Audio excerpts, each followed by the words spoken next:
Good day, everybody. This is Truth Toothpaste coming to you.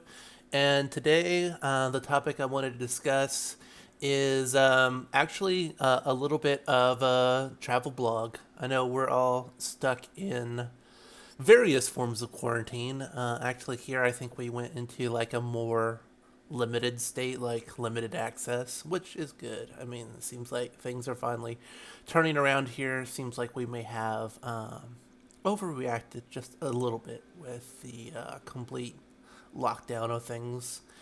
And but we're still not back to normal completely. So today I'm going to give you a little review of some traveling that I did, and this was ironically right before the lockdown sort of began globally. Because I traveled in late December, early January to the Philippines to visit my fiance.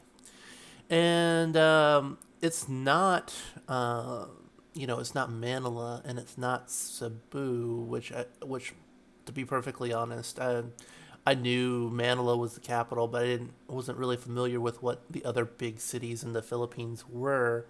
Um, but the city in particular that I ended up visiting was Cagayan de Oro, and it is on the one of the southern main islands on the north coast. And as an American, I wasn't really particularly aware of all the history of the recent history of the Philippines. I knew about the old stuff with the Spanish and the Japanese and occupation during World War II and so on and so forth. But I really wasn't up to the modern day information on what was going on in the Philippines. I knew there had been some reports of Islamic terrorists, quote unquote. Um, but it never seemed like it was anything on the scale of what was going on in Afghanistan or Iraq or any of those places. So just didn't really stand out to me at the time that there might be a few Islamic rebels in the Philippines somewhere, but I knew predominantly the Philippines was a Christian country. I don't know the exact breakdown between Catholic and various other denominations, but I knew it was primarily a Catholic country from the Spanish influence. And so, but I knew there was some little issues with that. And it turns out the southern island is where you had most of that sort of activity going on. Mindanao is what the location is called, the island, the whole island itself. And so, I kind of learned that after the fact. But my impressions once landing in Cagayan de Oro would be the airport itself is a little distant from the city center. So you'll want to make sure that you have your transportation prepared, that you are confirming whatever shuttle bus you have or taxi service, because it's going to be a lengthy taxi ride. It was something like 30 minutes plus to get from there to the hotel that I was staying at. Beyond that, you might be concerned about the Philippines being a poor country and is it dangerous?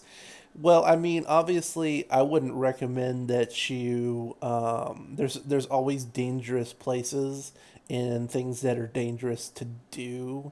I can't tell you that if you go to this part of town at this time of night, XYZ, that everything is safe. But my general impression, just going out during the day in the part of downtown Cagayan de Oro that I had absolutely no safety concerns. To me, the closest analog that I could put towards it is that I had been brought as a child to Mexico, and I was really getting that kind of vibe with the level of development. And, like, yes, there is some poverty, and there's a lot of people working in menial jobs, like trying to sell things.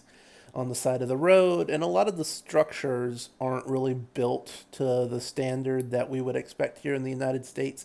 And one of the things that you have to remember is in the Philippines, there's no winter effectively. It's a tropical country.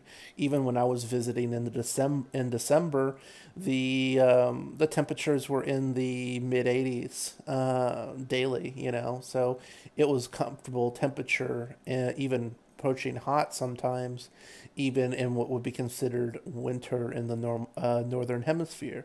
So especially if you're not that rich to start with, and let's say you're not going to be able to afford to air condition a facility for whatever reason, then there's not a whole lot of reason to make your structures super rigid and super strong. You need to take advantage of what the natural environment offers, and in this case, the natural environment is allowing you to get away with shelter structures that are not completely, temperature controlled, as we might expect in the the developed world. So just keep that in mind. You might think, oh my God, like, are these people too stupid to build buildings? Like, no, they're not stupid. I would say they're as smart as anybody else. They are just responding to a different set of circumstances than we and the rest of the world are responding to because of, the natural conditions there. Um, and yes, there were,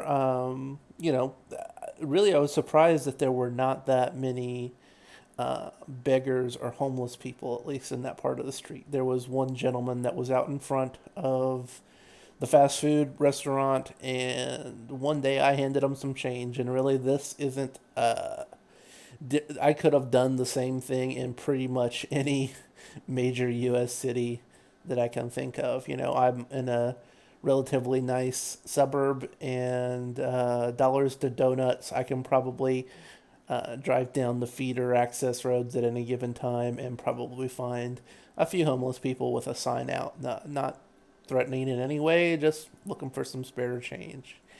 Um, and yeah, there are low level security guards everywhere because the cost of labor is really low in the Philippines. So a lot of basic level businesses will have dedicated security people, and really they're operating as just doormen. They're not SWAT team level security, but some of them are armed. And they dress the part and they're there. So they are keeping a lookout for folks, and they were polite and helpful, and I never had any problems with any of them. One of the things you'll notice right away is the Philippines is rather affordable. So it may be very costly to get there depending on, the cost of the airline ticket that you get. Depending on the time of year you travel. I know that I was paying a premium to travel during the kind of Christmas, New Year's period that we were in. Had I traveled during the off season, even a month earlier, probably my airline ticket would have been half price or less than what I paid to fly from the United States. But that was really the most costly thing. The hotel I stayed in was one of the nicest ones available there. I would say, I mean, it's not a luxury hotel by any means, but it was a nice hotel, especially for the Philippines.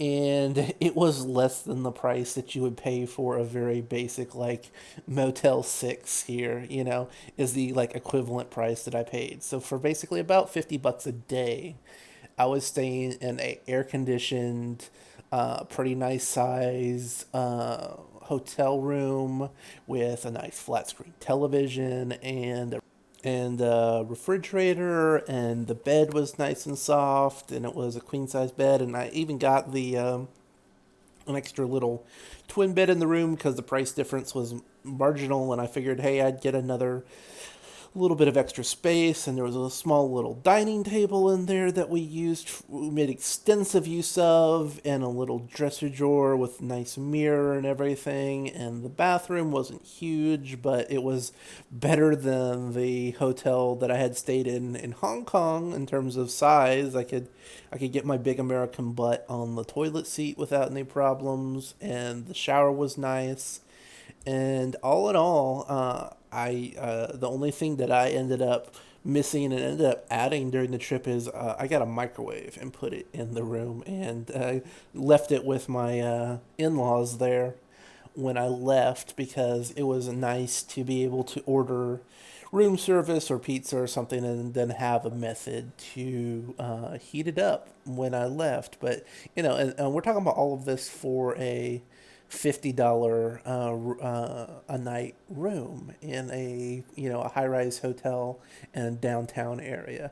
And to be perfectly honest, that's something I'd expect to pay, oh, at least 5 times more for in anywhere in the United States, baseline, right? And there was a nice restaurant in the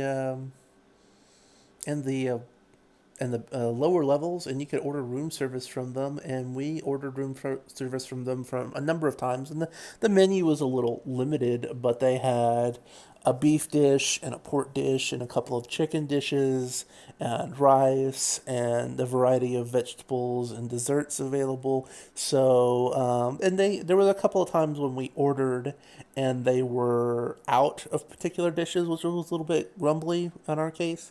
But we had no problem getting something that we were willing to eat, and the prices were quite reasonable for room service. I would say that it's not bad at all. And that's another thing that you'll notice is that you can get almost anything delivered, and it's not as huge of expense. A lot of these delivery people, that's their, in our minds, that's kind of like in the West, it might be a marginal job or a side hustle to be a food delivery person. But I guess I became the big tipper.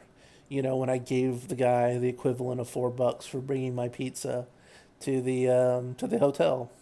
So I guess I was living large at that point in time, considering what the rate of labor is over there. And there's always people willing to carry your bags and help out with that sort of stuff. So in that sense, all the people were very polite and friendly, and a little bit of extra money goes a long way in the Philippines when it comes to getting service. Now the surrounding neighborhoods and such, like I said, if you get more used to the structures and the kind of side hustles that people are doing in the Philippines to make a little bit of money, it is very easy to get around in the Philippines. If I wanted to, I could have taken a taxi anywhere in the city for a very reasonable rate. I believe one time we went back from the mall to the hotel, which wasn't a long distance, but it was, lots of traffic.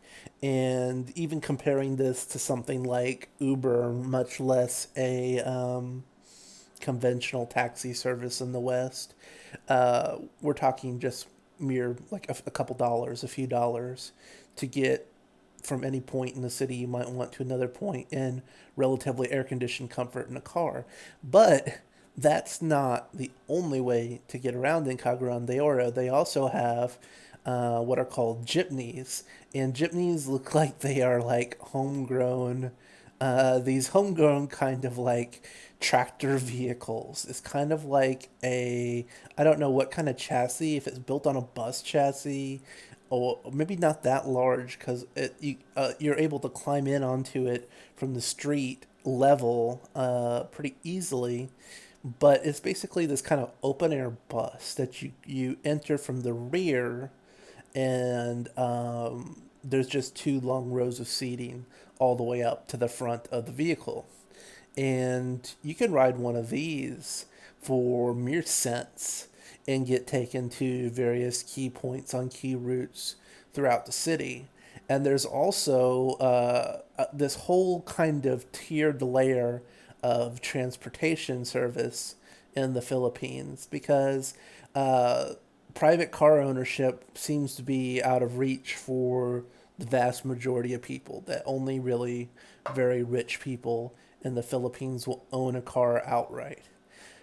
So there is this elaborate network of transportation. There's a lot of demand for jobs, so there's people everywhere willing to give you a ride one way or another. So the jeepneys do the largest routes, and then if you're trying to get to a more localized area, it's kind of like the blood system. You have your main arteries, and then you kind of have your capillaries that kind of feed down into your smaller areas. Well, next you have this sort of vehicle called a motorella. And what a motorella is, it looks like it's kind of a, I don't want to call it a dirt bike, but it's kind of like it's on a motorcycle or trike kind of chassis. And if you can imagine a motorcycle set up more like a trike that is carrying a kind of cargo hold tipped down at an angle, and this cargo hold is just barely big enough to squeeze six or eight, six large people or maybe eight smaller people into the back of it. It was kind of confining for me, but I managed to squeeze my way into one, and it was surprisingly efficient, considering again that the fare was only really a few cents to go where I wanted to go, and I was able to get there, not in amazing comfort, but it was, if I needed to get somewhere on a budget reliably, I'd have no problem taking that. I am a penny pincher when it comes to, like I say, if I was making a daily commute for work or school or something like that, I would have no problems taking the Motorella. And you might think that's it, but it's not. Actually, you get down to the most basic, like if you're down into like a residential level sort of transportation, you have people manning these kind of tricycles. Now, I had seen bicycle rickshaws in China before, but they were the more kind of conventional one where you have the driver in front and then a sort of little carriage compartment where two people could sit in the back. This other one is set up more like a tricycle, and it's more like a recumbent bike. The driver is seated in a more relaxed position in that kind of low recumbent position, and the passengers are offset like a sidecar on a motorcycle on the opposite side. So it's not a front to front sort of lineup. It's a uh, side by side sort of alignment. And these guys are just out there pedaling, and they will pedal you to your final destination. And I'm assuming just for a few cents. Now, I didn't take this form of transportation just because gave mercy to these poor individuals to not have to carry me and my fiance. I suspect that I might represent a larger load than than the average Filipino might represent to them. So, and I was, it was good exercise to walk the rest of the way for where we were going. But it is available there. These folks will get you to your final destination, even on the little narrow back roads that are present there. So I found that really interesting about how people get around in the Philippines. I just didn't see any traditional buses. I guess jeepneys, I guess maybe very well just another symptom of, you know, a bus. An enclosed bus is something you definitely want in a colder climate, where you have to deal with winters and want to pump some heat into there.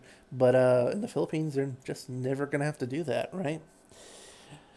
And then some of the notable places that we visited, they do have quite a few markets. I went to their supermarkets, and one of the things that I noticed They're very similar in a lot of ways to the United States in terms of their supermarkets. You know, you'll have your rows and your markets and your divisions. There really wasn't that much standing out there, except for the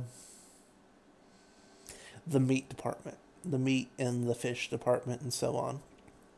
Uh, in America, you may have a butcher's department, but that's usually behind the counter, sealed in glass, refrigerated, and they may have some additional open meat that they could cut for you, but that's all in the back typically.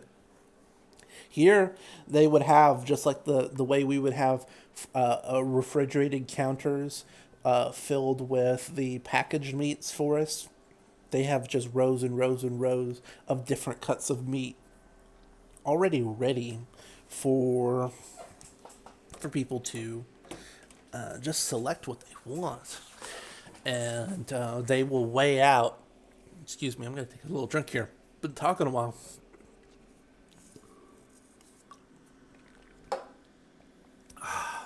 So they will, hand weigh out whatever portion you want of whatever cut they have available there, and you'll see the guys. Um, in one instance, they had a whole giant tuna. You know, we're talking about like one of these deep sea tuna, as long as big as a person, probably if you weighed it. And there's a guy back there with a butcher knife just going chop, chop, chop, chop, hacking on it, making tuna steaks out of it. And it was pretty neat to see. I can't say I had that experience. Even when I go to the Asian markets that we have over here in the United States, it's a little bit more sanitized and behind the counter kind of environment compared to what it was in the Philippines. So I found that very interesting. But besides that, the grocery stores were very similar to the United States. They've abandoned any form of the disposable paper or plastic bags. I don't know if that's just a cost saving measure or if that's an environmental thing. Um, Honestly, I think it's just a scam because the companies know that they're gonna charge you for for their bags when you come in, and they're gonna charge you every time you forget. And from an environmental standpoint, everybody wants to say they're making an environmental impact, but the honest thing is, when you look at the numbers, you'll have to reuse that bag so many times in order to equal the energy cost of the plastic bags that you could replace every time.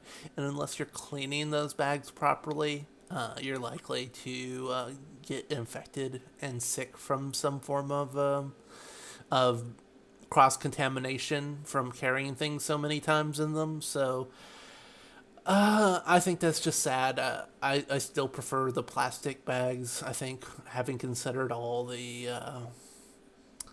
environmental impacts, especially if you dispose of the plastic bags properly and or recycle them. If you're going to be lazy and throw them, litter with them, then yes, that's horrible. But it does not need to be that way. Beyond that, they also had some malls in the area that me and my fiance toured, and these were very similar to um, malls in the United States, and I kind of got the sense that this area that I was in was kind of the downtown city center. So if I was going to compare it to what I know from the United States, I would compare it to the Galleria, which is in Houston, kind of the flagship sort of fancy mall that's in the kind of denser, more populated center. It's not like the kind of suburban malls that you have when you go further out in the city. And based on that standard, yeah, the the mall was more like a typical suburban mall with the selection of of the stores and the location. There wasn't as much of the high end luxury stuff, and honestly, that is kind of refreshing because Yeah, it might be nice to go and tour that kind of stuff every once in a while, but it gets kind of sickening, and it's not something that the average person could honestly afford very often. It's actually a and if you can, it's kind of a vice. It's a bad habit if you're constantly looking at, very high end cosmetics or $500 leather bags with somebody's name slapped on the side that cost them $10 to make in China somewhere. That's just sort of advice. And yeah, and the glitz and glamour and the energy is nice when I go into the Galleria. But honestly, I understand the environment, that it's kind of an artificial environment that's just kind of there for your temporary enjoyment. And you shouldn't let that become the normal in your life unless you're like legitimately like straight up that rich, and then in which case congratulations. Assuming you made your money legitimately, then congratulations if that's how you want to spend your money. Honestly, I never see myself being like that. But it was kind of refreshing, While we were there, one of the stores I recognized from the West was a Payless shoe store. And of course, they were in the process of going out of business. But this is actually kind of funny. They were going out of business everywhere. It's not just the Philippines. But I knew Payless shoe stores was within my price range, right? It wasn't going to be a $400 pair of fancy shoes. And this was kind of funny. My fiance had dressed up really nice for me for our day up on the town, and she was wearing high heels. And apparently, she is not used to transversing the world in those high heels.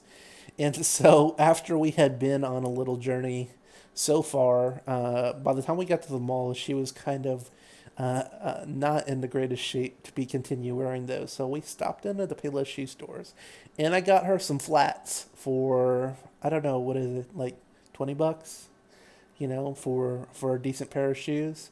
And maybe that is like cruising in high style in the Philippines, but that's just like basic everyday for us in the West. But that was kind of a piece of home. It felt kind of comfortable, and I was able to do something nice for her. And we were able to enjoy the rest of our trip without her stumbling around in her high heels anymore after that. But it was very cute. I thought it was funny. And we, besides that, I was very comfortable in the mall. It was very clean. It was air conditioned, not quite to the frosty levels that we're kind of used to in the West potentially. It might be a little bit higher than we're used to, but you could find cool spots, and it's probably like set to 80. But depending on where you were at, it felt a little stuffy at times. But that's considering they have to keep the place refrigerated 24/7. I can kind of understand that, and your average person from the Philippines probably isn't used to air conditioning. There's I guess you got to be above a certain level to have an air conditioned room even.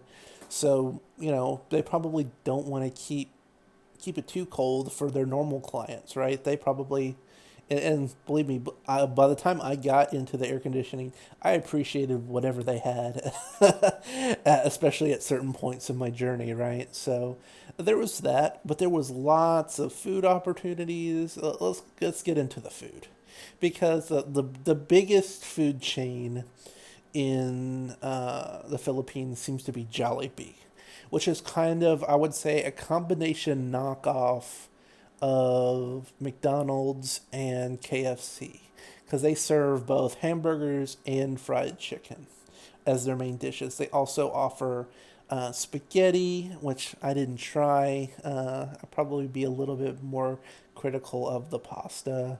Wasn't my first choice. The chicken was passable.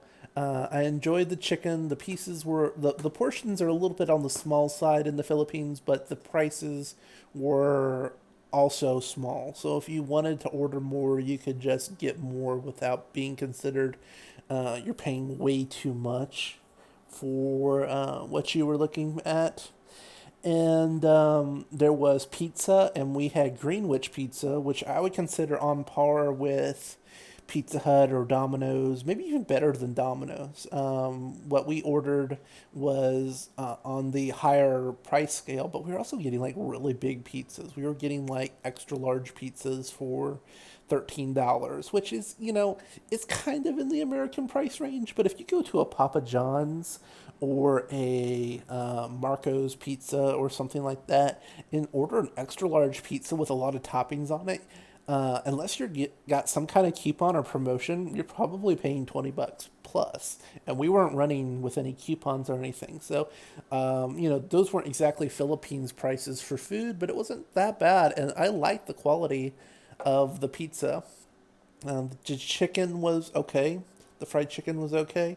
The hamburgers were a little on the scrawny side, but I'm used to the Texas Whataburgers over here, so that's probably skewing my my mental image of it. But I could also probably order. I'm thinking like 35 cent, 35 pesos is like the basic like McDonald's hamburger, the little tiny, just meat patty and bread and like ketchup and mayo, right? And so for 70, that's 70 cents US.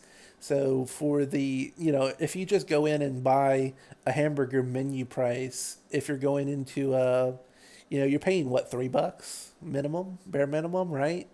I mean, yeah, you could get something off the dollar menu that's more comparable, but then you're even talking about something that is, right, considerably more expensive.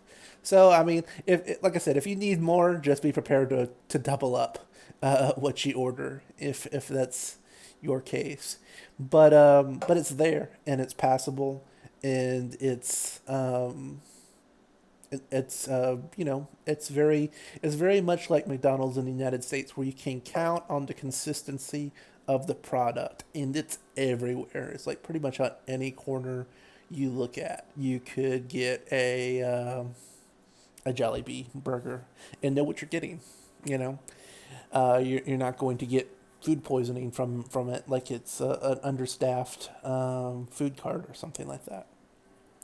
But there's also places that would make rotisserie chicken, and my in-laws prepared all sorts of native sort of dishes, and that's like more of the traditional food of the area. They did make spaghetti, but I am just like, maybe my mom is just too good at making pasta, and that has rubbed off on me, and I don't consider myself a good cook. So if you make me pasta, you should have to be able to surpass the level of pasta that I can cook. And that might be wrong. I might be the person to blame here that's calibrated right. But I did get her the microwave. And I think that would be a massive improvement, just that it can be reheated anytime you want. Room temperature pasta doesn't do it for me. I think it would be much better heated up. But the native dishes, I was much more interested in. They made me some sort of very like sweet cooked bananas. That was excellent. It was almost too sweet. It was almost too rich. That after I ate, a certain amount of it, it's like I could almost not eat any more of it. I needed to have water or some, preferably would have been nice to have some cold milk with it. Kind of like an apple pie kind of situation where you're just getting bombarded with that sugary, rich deliciousness, and you need to wash it down with something thick and get that milk in there. And then some form of chicken, more like a broiled kind of or grilled chicken. That was excellent. I couldn't tell you what the name was of it. And then fish. They have fish in abundance, and we just weren't a family where we ate whole fish very often, like fish with bones in it. So I enjoyed the flavor of the fish, but it seemed to me like if I was going to fight with this fish and pick through it to find get the bones out of it and eat the amount of food I needed to eat. That's kind of like in the category of eating lobsters. Like, I really hope there's some potatoes with this lobster because I'm probably going to starve trying to get all the meat out of the shell and stuff. That's kind of how I felt picking the bones out. And I know a lot of places in the world that's normal, and you probably get used to it, and you probably get really efficient at picking the bones out. But the fish itself and the way it was prepared was excellent. I really liked the fish, and I'm trying to think of what else I was served.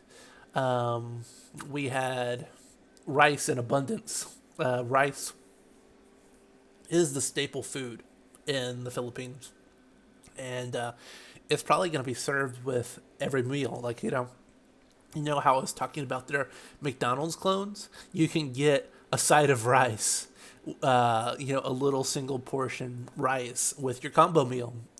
So that is just part of the culture there, and it's something you're going to see all the time when you go to the Philippines, because rice is going to be one of the main things they're eating with almost every meal, it seems like. I wouldn't be surprised if it's one of those cultures where the word for food and the word for rice are almost synonymous over there. But they also had some things like rotisserie chicken that looked real good. Oh, and lechon. Lechon is. I don't know if lechon just means pork, but what we had was the whole roasted pig. And actually, by accident, we had two whole roasted pigs. And that put a little bit of dent in my budget, because this is not the everyday food over here. This is much more of the kind of ceremonial. If you're throwing a big party and you have a guest of honor, and you're throwing for us, it was an engagement party, but it could be a funeral or a wedding or any other kind of really big occasion. If you want to show off your status, what you do in the Philippines is you order lechon for your wedding, or your gathering of any size, right? And if you do that, well, you're showing off your status. You're saying, hey, check this out. I got these whole pigs roasted, and you can kind of come enjoy and sit at my table. It's kind of like invoking this kind of medieval lordy kind of things, like, look at me, look at my status, look how generous I am. And you can eat all of this delicious pork that you might not get to eat on much of on a day-to-day basis. So it's very much one of these kind of social class status things to have lechon, and the more lechon, the more roasted pigs, the bigger of a show off you are, the bigger, the showing off how rich you are. We had started with just the one, and we figured that would be, because, like I said, these aren't cheap by any means. I think we're talking about $85 to $100 per pig, and they're big pigs. Don't get me wrong; you can feed a lot of people off of one of these, but it's not budget food either, right? And it turns out, big sister and of my fiance also put in an order when they should have just been checking up on the order or nailing down the date, and we ended up with two lechon. And one thing I did find very delicious, it's like I would be used to more like seasoning on it. I guess this is more of like just kind of keeping it simple. But one thing that was really delicious was the skin, that kind of fat layer that was kind of on the outside and got very crispy. The meat itself was well cooked and delicious when eaten warm and hot. I would have. I'm used to like some salt and pepper, garlic kind of things going on. Maybe some barbecue sauce, something like that to hit to dial up my meat. But overall, well cooked, delicious, especially the kind of crispy outside layer. So that's lechon, one of the delicacies. I think not just of the Philippines, but also many Far Eastern cultures will have roasted pigs be a kind of status symbol for parties. Beyond that, I'm trying to think of like what other areas to cover. One of the things I kind of regret, I don't really regret it because we were there to meet people, but and families and spend our time together. But the Philippines really is, when you get out of the cities, a beautiful place. Where we had our party was just outside the city. it wasn't as far of a drive as the airport, and the kind of natural beauty that you get, the environment is kind of stereotypical Garden of Eden kind of tropical paradise, right? And we had our gathering at a pool, kind of like a pool complex, kind of like not exactly like water park with tubes and all with everything, but there were slides and some stuff with some kids and several pools and seating areas and pavilions and that kind of thing. And we had brought in boom boxes and MC equipment and that kind of stuff for our gathering. So we really enjoyed that environment. Just the natural beauty of, anytime you took a picture, that's the kind of thing. Like, it's like they're like, oh, take a picture. It's like, my concern was, hey, I want to get this background into the picture because it is literally your stereotypical Garden of Eden sort of natural environment. Very beautiful, green everywhere, all sorts of different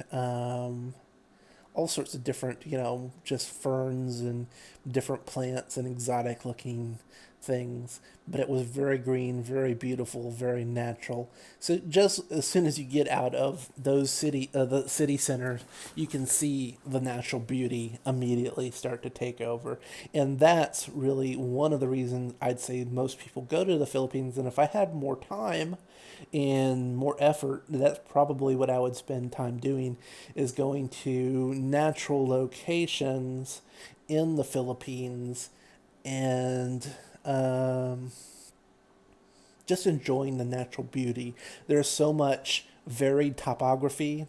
I come from Texas, which is primarily flat. We have a little bit of the hill country in the center of the area, and then you don't really get anything that is considered mountains until you're all the way in West Texas, in which point you might as well be in New Mexico at that point. You've entered a completely new world at that point.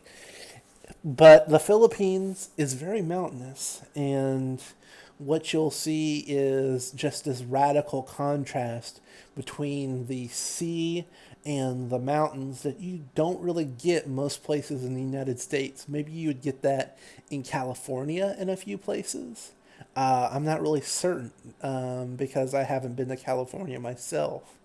But really, it's beautiful to see both the mountains and the sea in the same picture, which is just something that doesn't happen much in the United States. Plus, all the greenery that is associated with it, and then all the beautiful oceans that are there. I know there are some public beaches that are kind of trashy, and you'll find those anywhere, but just the opportunities to find nice beaches and stuff in nice places to go tour nature in the Philippines is abundant, and it's cheap to stay there.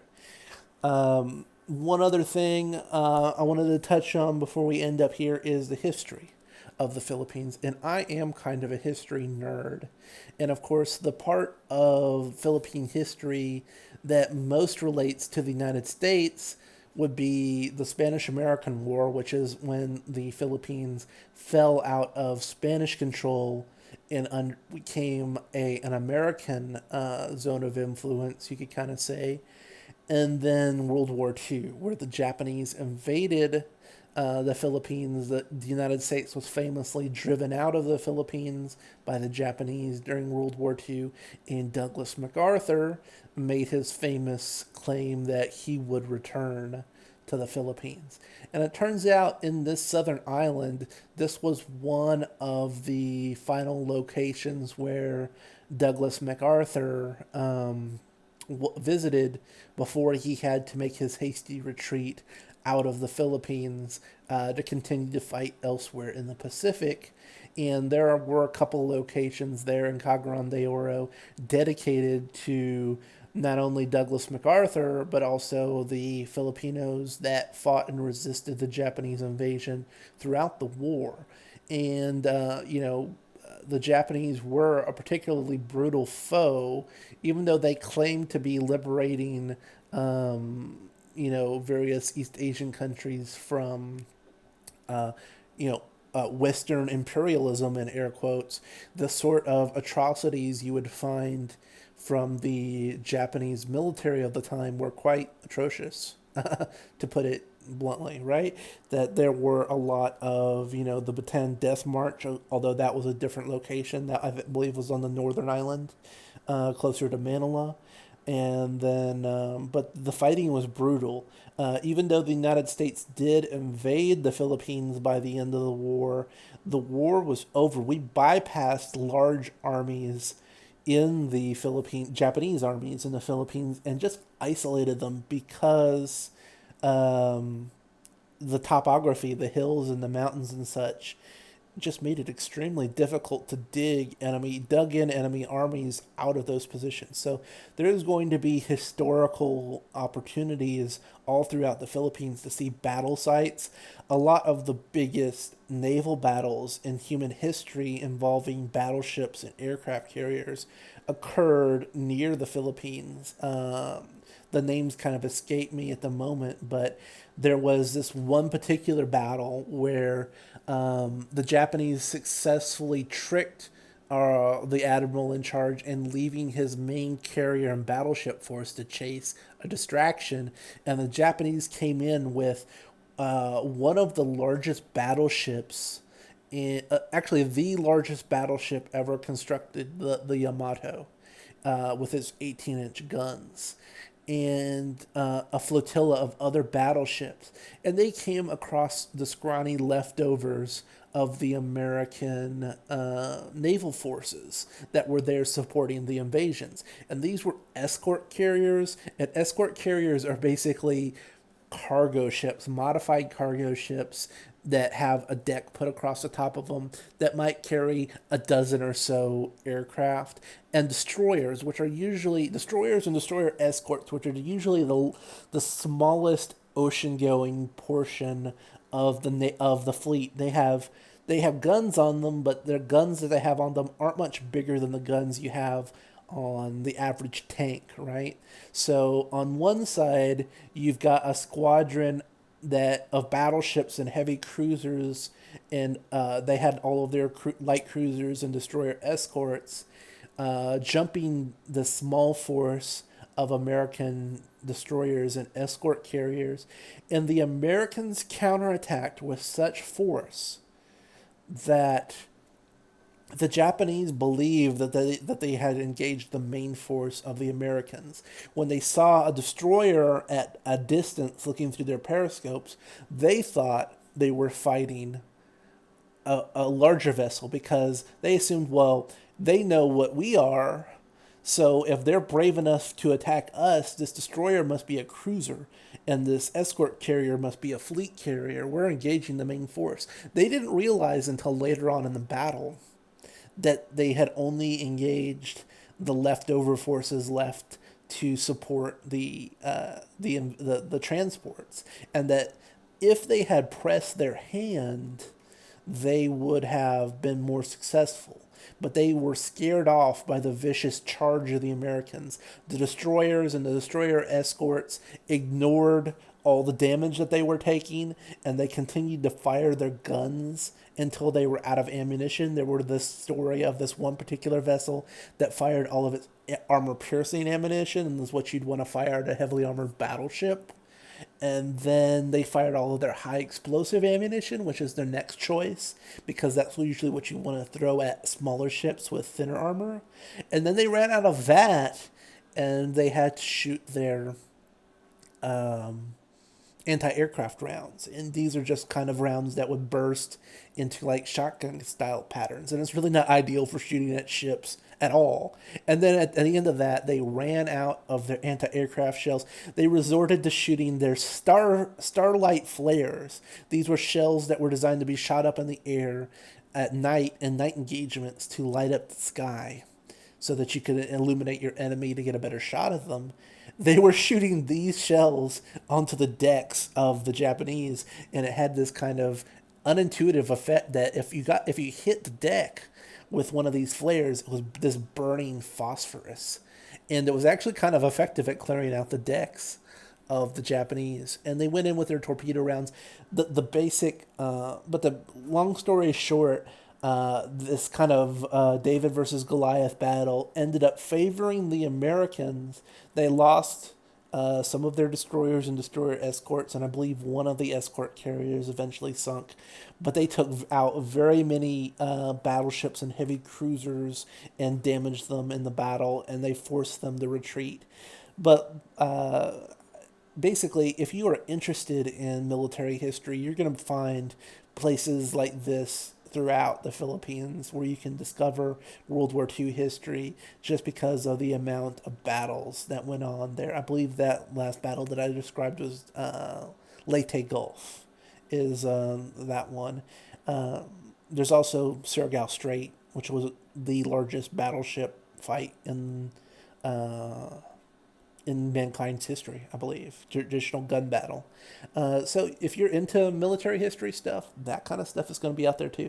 So it really seems like there's something for a broad range of people. If you just enjoy nature, if you just want to come to a relaxing and cheap environment to on your limited dollars, especially if you come off season. Like the most expensive thing for me was the air ticket, and I could probably get a cheaper air ticket if I had come during the off season. And really, there is no off season in the Philippines. It's always beach weather in the Philippines. So whenever you can find time to come, you can get a cheap deal on the airline ticket too when we get back to normal, hopefully.